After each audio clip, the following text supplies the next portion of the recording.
आप अभी एक हफ्ते पहले जो है विश्वकर्मा समाज की 16 साल की बच्ची के साथ सामूहिक बलात्कार, उसको जला दिया, उसको मार दिया गया। कहां थे आप जब लखनऊ में 13 साल की बच्ची जो है उसके साथ सामूहिक बलात्कार?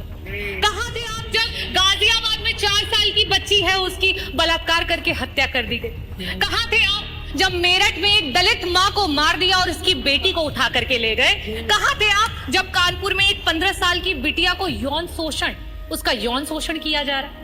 कहां थे आप जब बुलंदशहर में आपकी ही पुलिस महिला की इज्जत लूट रही थी?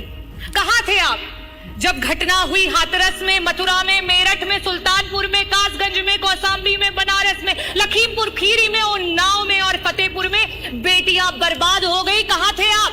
अगर इन परिवारों को किसी ने मदद पहुंचाई तो समाजवादी पार्टी ने पहुंचाई। अगर वहां कोई पहुंचा तो समाजवादी पार्टी के राष्ट्रीय अध्यक्ष श्री अखिलेश यादव जी को। चाहे पार्लियामेंट हो चाहे यूपी की असेंबली, पार्लियामेंट में आप नेहरू को कोसो और जब यूपी की विधानसभा हो तो आप नेताजी को तोसो। और क्यों? क्योंकि आपका तो यही धंधा है, क्योंकि आपका तो सारा काम मंदा है। नेताजी ने उस सोच को आगे बढ़ाया कि पंचायत चुनाव में 33% का आरक्षण ला करके महिलाओं को पंचायत में ब्लॉक प्रमुख से लेकर के जिला पंचायत अध्यक्ष से लेकर के प्रधान से लेकर के बीडीसी की कुर्सियों पर बिठाया। लेकिन आप क्या कर रहे हो?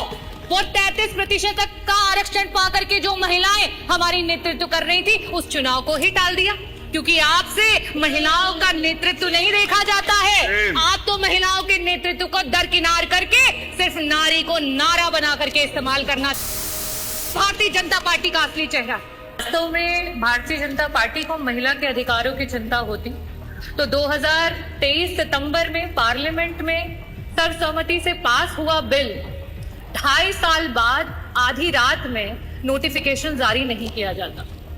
भारतीय जनता पार्टी जिस तरीके से महिलाओं के साथ व्यवहार कर रही है वो किसी से छिपा नहीं, और आज यूपी की प्रत्येक नारी इस बात से परेशान।